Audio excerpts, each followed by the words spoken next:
So there's some pretty strong energies coming up in the last week that I wanted to explore, just talk, speak through. Sometimes, I just I've realized lately how helpful it is for me in, finding untying knots in myself to speak.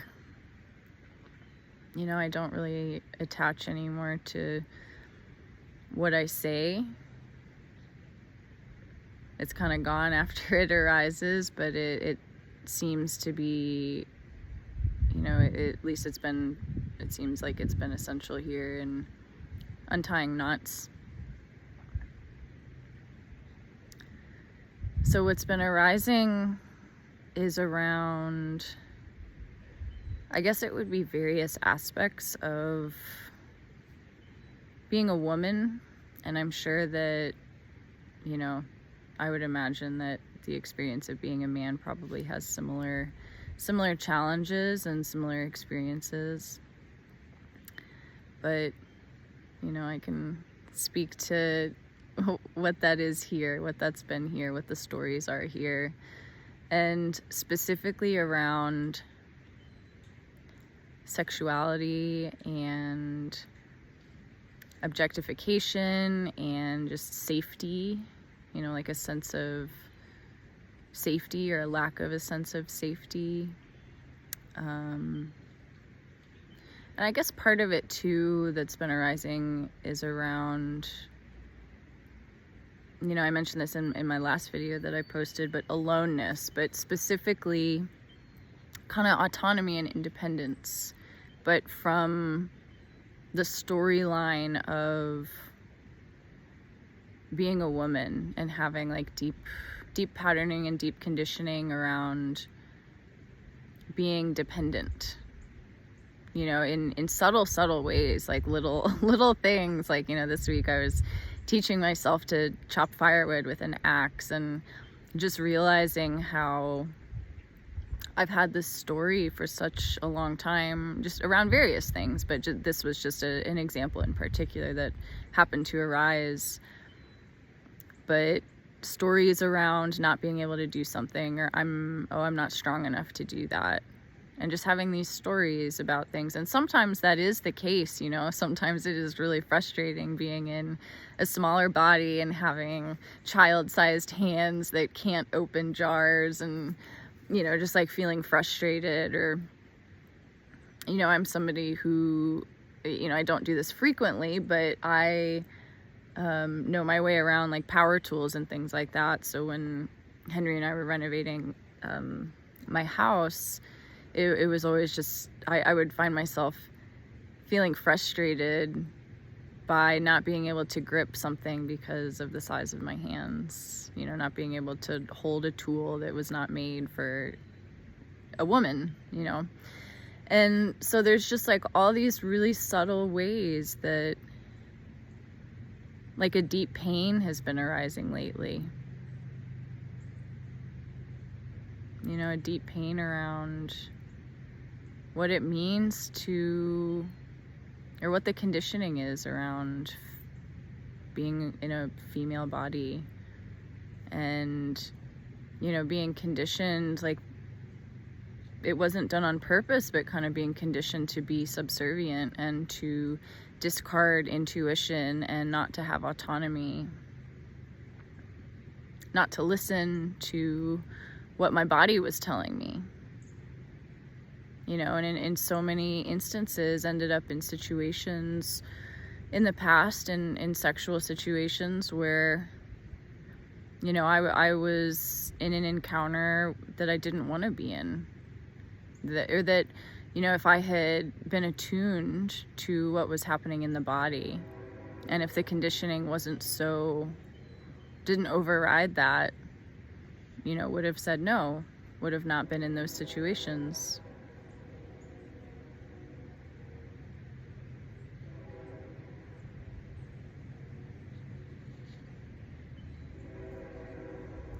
I live by a train track and there's a train coming. We're gonna test this out and see how it can get loud outside. Test this out and see how it goes, but I'm planning to keep recording.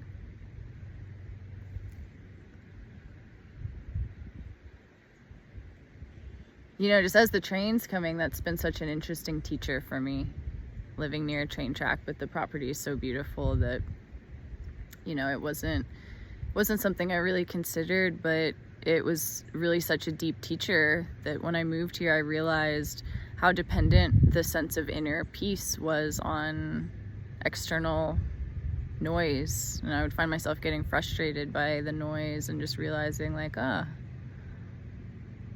that balance is getting thrown off by something that I'm deeming external that I don't like, that I don't have a preference for. And so that's been such a big teacher. So you can explore that if you like as it goes by for the next minute, 2 minutes, however long it is. But so sexuality has been, it's just wild, you know, realizing the conditioning here around sexuality and not listening to the body has been so hard. And there's been like shame, and I'm gonna move my phone a little bit closer so you can hear better. Hear me better, hopefully, not the train. You'll definitely be able to hear the train. But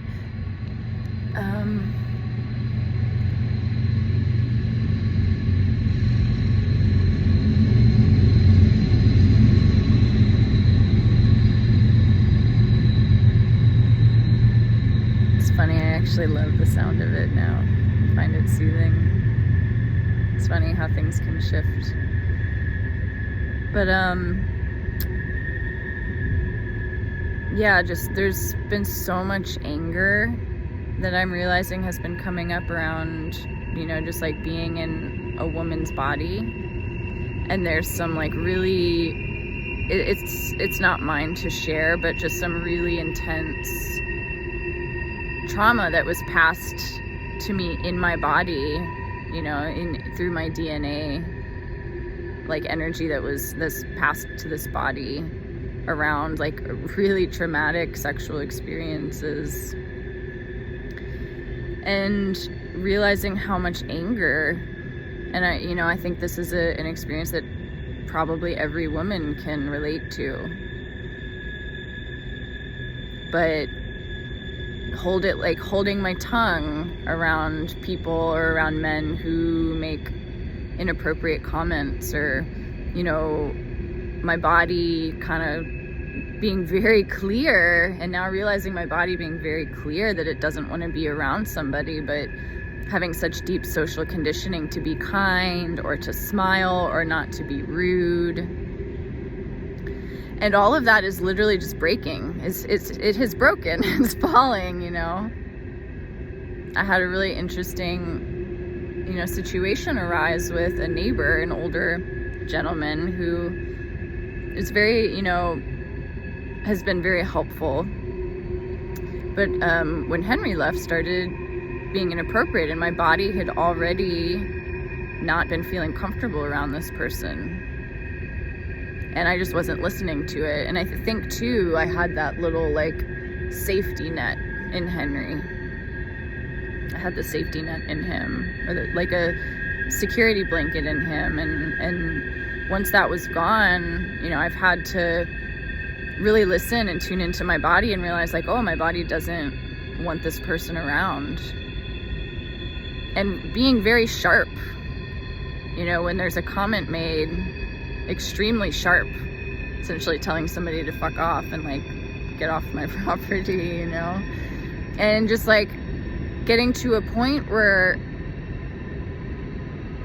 it's like suppressing that is not possible anymore because it's so loud. Like the functions,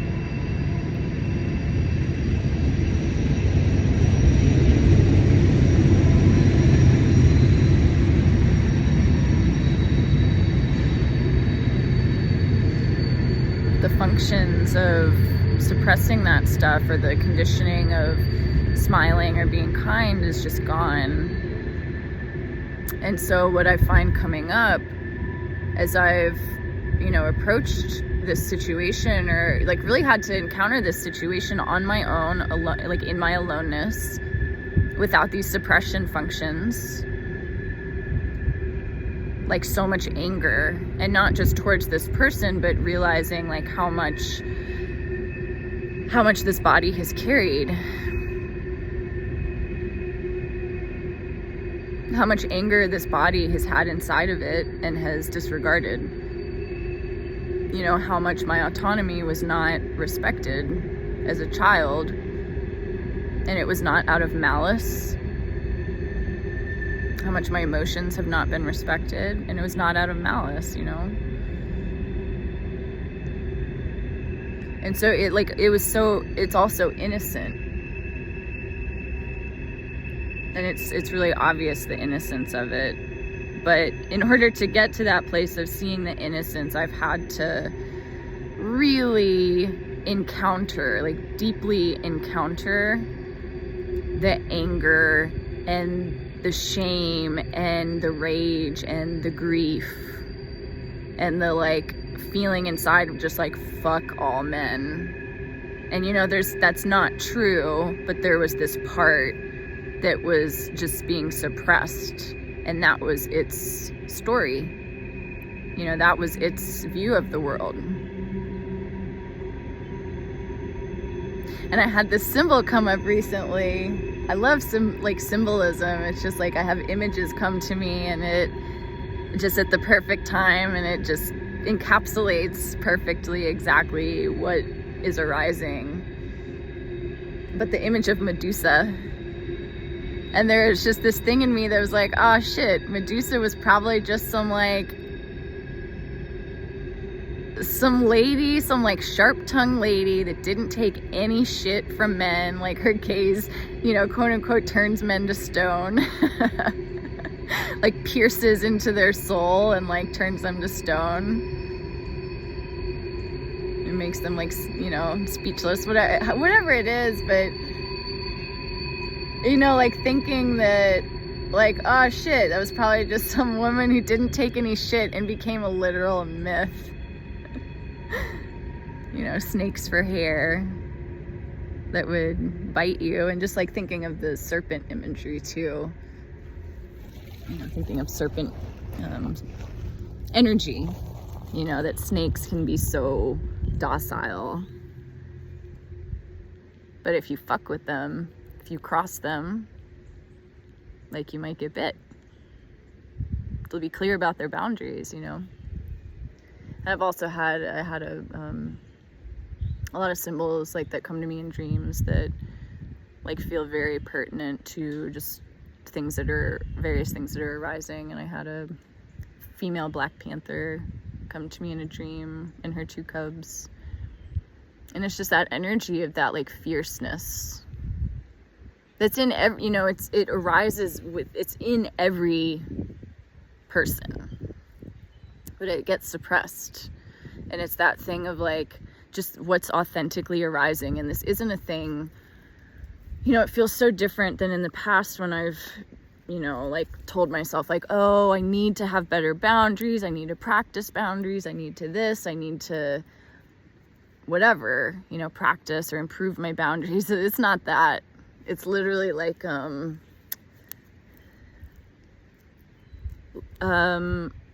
inability to ignore what's arising and expressing it completely.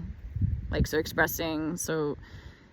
expressing anger and like a cat, like towards my neighbor, like somebody saying something inappropriate and disrespectful that I don't like, that doesn't feel good in my body. And like, you cross a cat's boundary and you're gonna get a claw to the arm, but it's gone as soon as it arises. So that's just been interesting to contend with, especially in the as it relates to the way that men and women relate, because I've noticed that people don't like being challenged in that way. And so it's like becoming like not having a choice. It's like being okay because that stuff can't be suppressed anymore. Like being okay if somebody gets their feelings hurt or doesn't like me or hates me or whatever, you know, thinks I'm some kind of way or pegs me as something, and it's like, I don't care. Like, I genuinely don't care. But there's just been so much coming up lately around that stuff, and it's like the innocence of it, I just like can't stress that enough. I really can't stress that enough. And just like how many like sexual encounters I got into where I was literally replaying trauma, you know, like re-traumatizing over and over and over.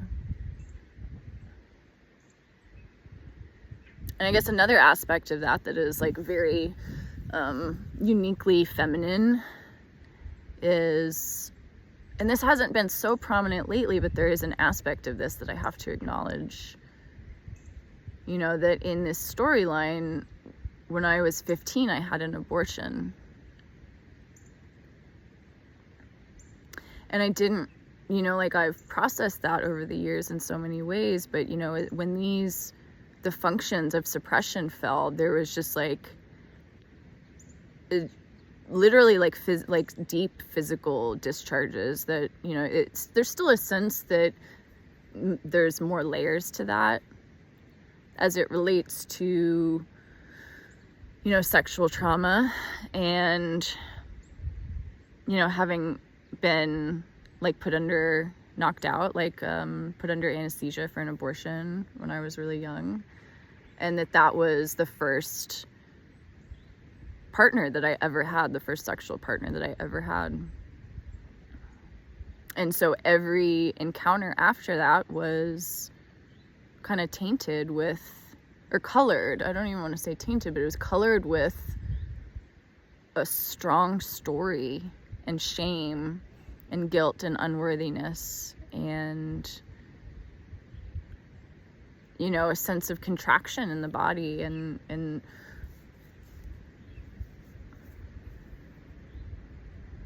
it's just surprising, you know, it's been surprising that when it became impossible for anything to really be held back in any kind of way, for like an emotion not to be felt or for an energy to be ignored when it arose, like it was very surprising, like the intensity.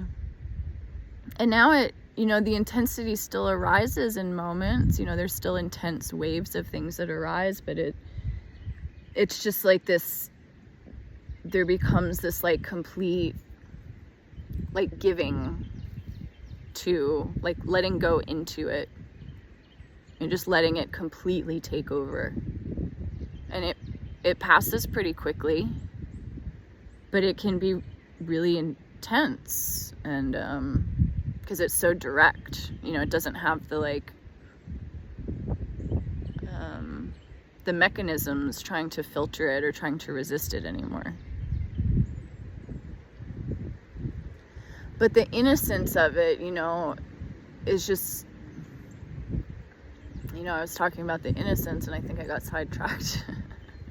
But the innocence of perpetuating those energies, you know. You know, my parents like did their best to raise, you know, I have two sisters, to raise autonomous, independent daughters, but, you know, conditioning is what, you know, it gets handed down, whether we want it to or not. And so the conditioning of being kind and subservient and ignoring intuition, and then, you know, like deep sexual trauma held in the body, like deep self-hatred towards being a woman. And, you know, another aspect of this is, you know, pain has been such a big part of my life. You know, when I was younger, like a lot of ear issues, like chronic ear issues, and like eardrums rupturing frequently and like really painful, and then like chronically extremely painful periods. And it never got, I was never that interested in getting it diagnosed, but like debilitating, completely debilitating. And just realizing too, like the stories that get built up around that and the innocence of it, and just like these stories, not even realizing of like hating this body, feeling like this body hates me, or that I can't trust it, or that I couldn't trust it. I can't say that now. I can't say that now, but for such a long time feeling like I couldn't trust this body, that there was like this deep shame and this hatred towards being in a female body and womanhood and having a period, because there was deep physical pain associated with that. And so there's been these really, very uniquely feminine stories that I've had to untie and see through and see the innocence of how it was all created.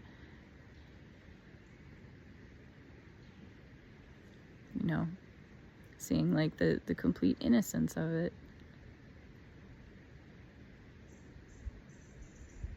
And feeling all of those things that have been suppressed, it's like as each, there's, and I guess I can't even say that every coping mechanism has fallen, because there may be, it's just that they get more subtle, but like another one goes and then it's just like a wave of something, that's been subtly held back, or, just something that's, there wasn't even a realization that it was there until there is a situation that arises where a neighbor says something lewd.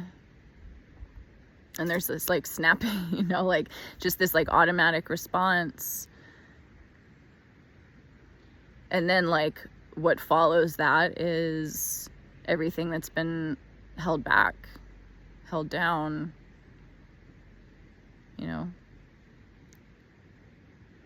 This cute little spider in the grass. Hey, spider. What are you doing, man? So that's been very interesting and really challenging. And just looking at all of the ways that, that those patterns attract certain things. They attract certain types of relationships and people with certain qualities. And it's totally unconscious and innocent.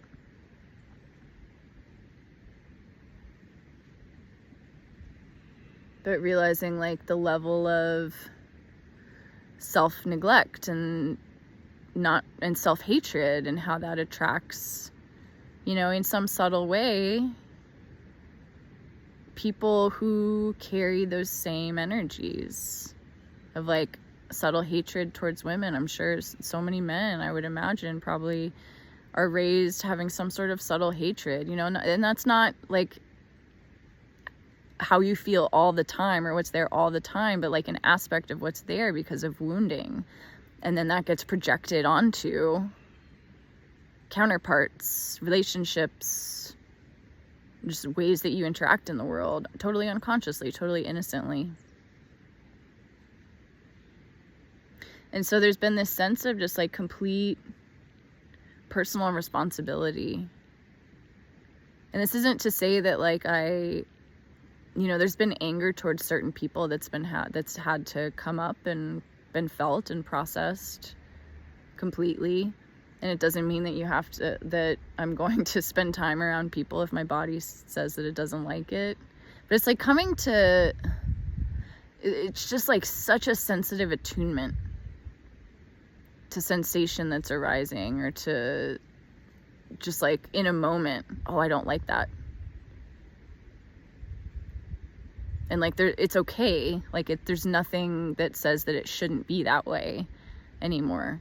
There's nothing that says that it needs to be different.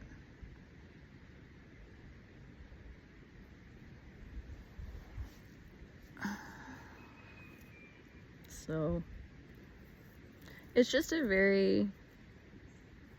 it's very interesting. And, you know, it totally, like, all of this stuff, I'm sure depends on, like, your specific conditioning. But it really is, like, coming to see that everything that I took myself to be, it was just like this ball of resistance patterns, you know. I don't know if the camera's picking up on this, but I just realized that I had like a really intense like crying session earlier, just like this huge wave. Sorry, my face might be tear stained, I don't know. Sometimes it does get that way afterwards, so I might have white streaks on my face.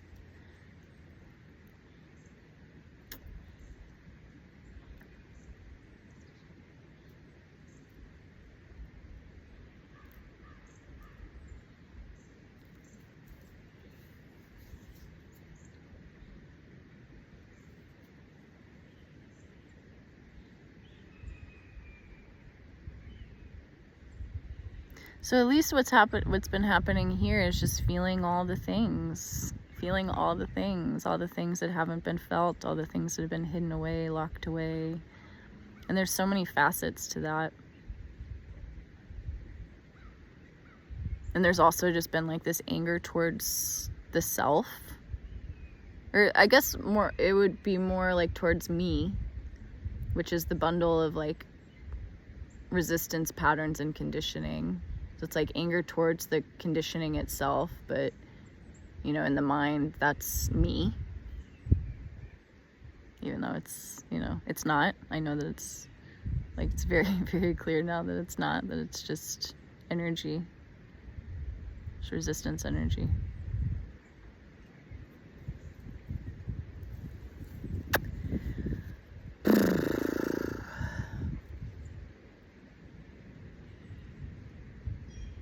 So it's been challenging, you know, especially, I think one of the aspects that's been challenging is like what's been arising is, and this is such a deep conditioning, like conditioned place in women, I think, of like a sense of physical safety.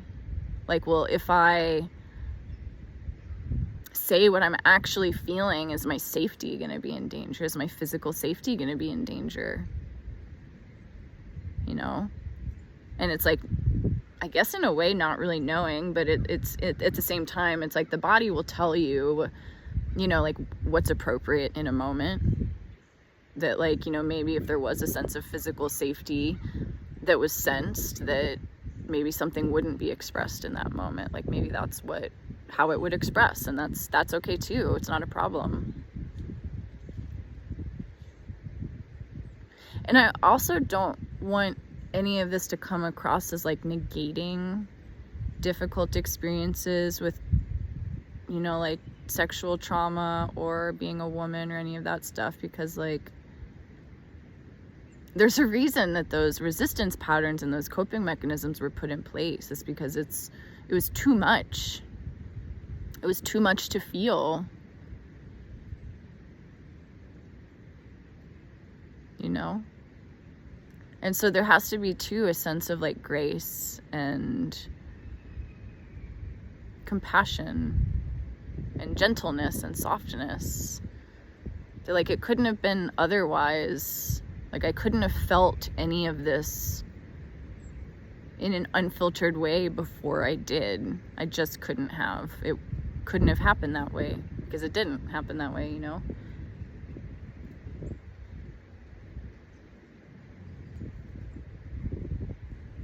Like, I don't know, like maybe the system wouldn't have been able to handle it. I have no idea. I mean, I guess obviously the system couldn't handle it because it didn't, you know? So like compassion has been key here, and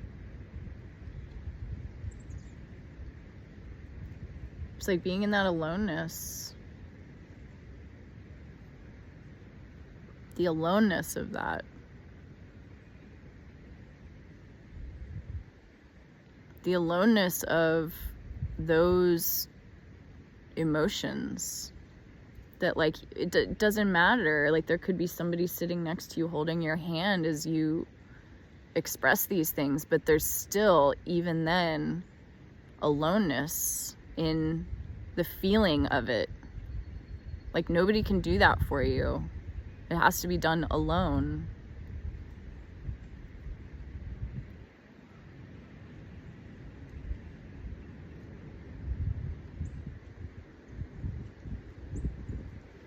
I hope that I've done this topic justice, you know, because it is such a sensitive topic and there's so much nuance here and so much pain around these types of things, so much,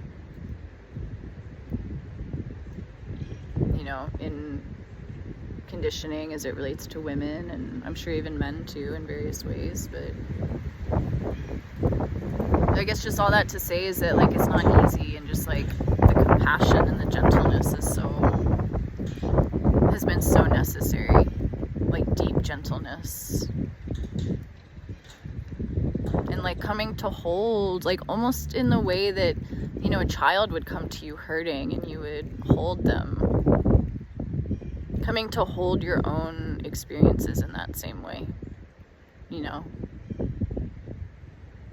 Like coming to hold what arises inside of you here in that exact same way, the way that you would hold like a child who is deeply hurting, you know? So that's just so essential, all of that. But I just wanted to speak to all that because I think there's, in so many, like, it's just, I mean, I guess it's talked about more now, like the sexual stuff and abortions, and there's just so many experiences that people have that there's just so much shame around, you know? And it's taken me a long time to like drop that sense of shame, to see through it and see that like what I am, like what is actually the truth of what I am, which is what everything is not harmed by any of that. And that doesn't negate it. That doesn't say that the pain and the emotions shouldn't be there. No, not at all. Like they're there. It is what it is. Like that is part of that expression.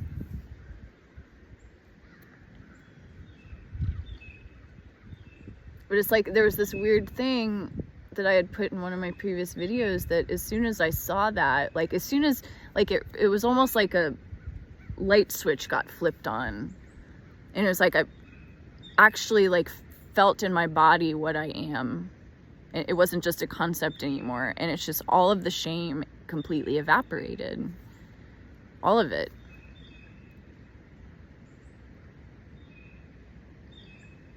And so it's been like you know, it didn't happen all at once. I didn't like do anything to make any of it happen.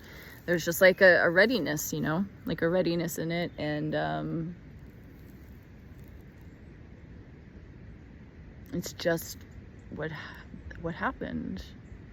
And it's coming to be with what is happening completely, without the filters, without the me, without the mind, without the ideas that hinder it or change its flavor in some way. All of that has to fall. And again, I just like really want to reiterate that like this is not there is not like an abiding non-dual realization here. You know, it's just like this is just so how, like it's part of my own thing is to share this and to verbally vomit onto the internet. There's just something that like that's just part of this process here for some reason. It's very obvious. So that's all that I have.